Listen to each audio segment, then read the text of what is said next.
today I'm going to be making a booklet. This is just a basis to the book, and show you how I go about threading the spine and making the pages. It gives you a rough idea of what I should be achieving at the end. And I'm going to be using the Easy Embossing with Mandala Reflections board, which is a new board by Diamond Cardcraft. And I ordered it. It was just been wanting to play with it basically, because I was just so inspired by some of the different card shapes and just usefulness of the embossing lines within this board. As you can see, there's so many different shapes. Just makes it a useful board to have. On the board I'm going to be doing something very similar to what I've done with the nestability dies, which is when you've got the board here, just putting a crease in, so it just makes an extra double width on your board, on your page. So how I go about this: take your piece of card or paper. Here I've used like a parchment paper. Just fold it in half, and then taking an emboss tool, you'll find that a 6mm is a bit too big, so I've used here, I think it's a 3mm one. Place your fold on the edge here, but leave this edge out so that you don't actually emboss that, because that will indeed be the score line at the end. And just feel your way across. I mean, you can use a light box. I personally haven't got a light box, so I'm going to be doing it this way, and I'm doing it through double width, so it's going to take me a little bit of time to just feel the groove. I do find if I sort of tend to go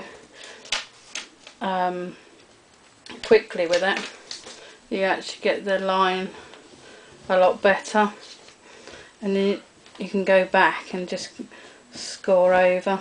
It's probably not the best way of or how it's supposed to be done properly, but if you can see here, I've just dragged it along, like just makes you feel in the the lines more easily. Yeah, the outside line isn't going to be seen, so if you go over, then that's not a worry. So now you've got your embossed edge. I'm just going to trim that around.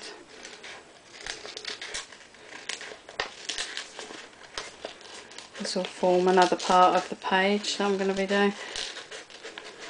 Now on this, I find you can do it one of two ways. You can keep it just as the embossed edge, or you can run some gold pen touch round.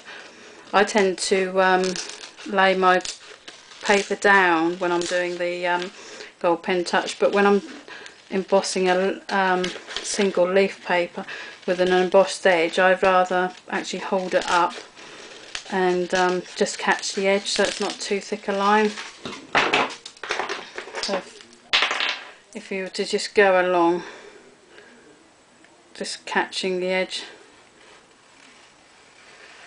that's how I do it with that. So the next stage is to do however many pages you want. Here I've got 5, and I've alternated them, place them all together, and now I'm going to be doing a front cover. Now you could go about just making the card in the same shape, but because I've used the largest one, I need something a little bit bigger, because I find that each layer you go up, you'll take some of the shape down. So how I've gone about that is place the card on the same line again. And I saw this on Crate and Craft, where there was 2 embossing tools. Here I've used a pencil, because I didn't actually want to go round with the embossed line again. If I just show you. So what I did first was went round and made a template of the board, and then placed that on the edge, and then went round following the edge of the template. That just gave the slightly bigger edging to the card, which I've found very useful. And then you just go about by placing your pages from within. And now I'm going to be taking a pokey tool and just poking right through. So gone right through. And I'll take some ribbon. You might want to do a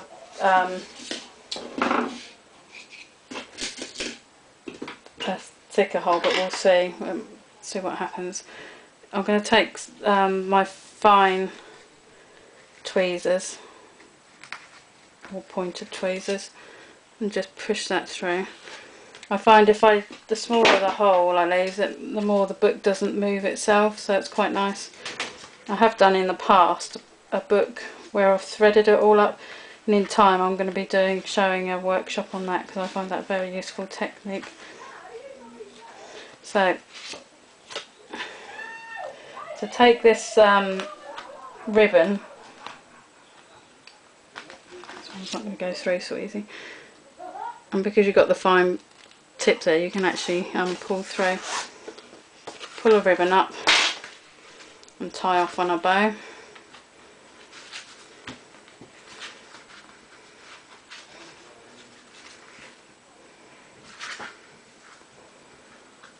And then I'm going to cut off the ends afterwards. Don't know why bows always seem to be that little bit easy when you're not doing them in front of a camera. And then you could have done this by taking the template, or you can use that for another time, and just go in and take off the neck size with a piece of card. I've prepared a piece here earlier, so I've made the next section down, and on it I've done a double line here. There's a nice lovely curved line, so I've done two there, and I'm going to place my double-sided tape, which I've left in the other room, so I'm just going to use a piece of foam tape and then attach my ribbon to the back. Ideally it would be tape, like I said, but I'll improvise. And if you haven't got it in the right place, just move it along. And then tie a bow.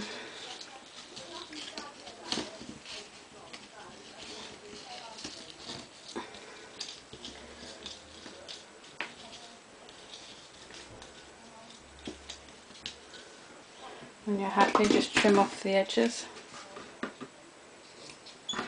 And again, turn over. I've used a scrap piece of card here just because I knew that, you know, something's not going to be seen on the other side, so it worked out quite well for this demonstration. So apply your double-sided tape and remove the backing.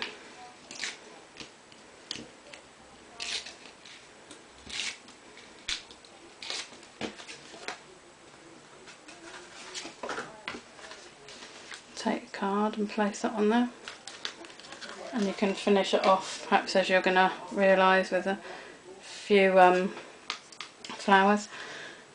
And because it's a quite a heavy weight on top, I've just placed a bit of the silicone glue underneath the bow as well, and then just poke your flowers in.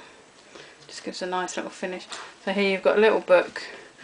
Some of the pages, like I say, I've edged in gold. You can do that all throughout, and it just gives you a nice little neat book. You could make it into a mini scrapbook just to house all the different images that you want, or just make a sweet little notebook, or just a nice greeting card really, with lots of different information, sentiments inside.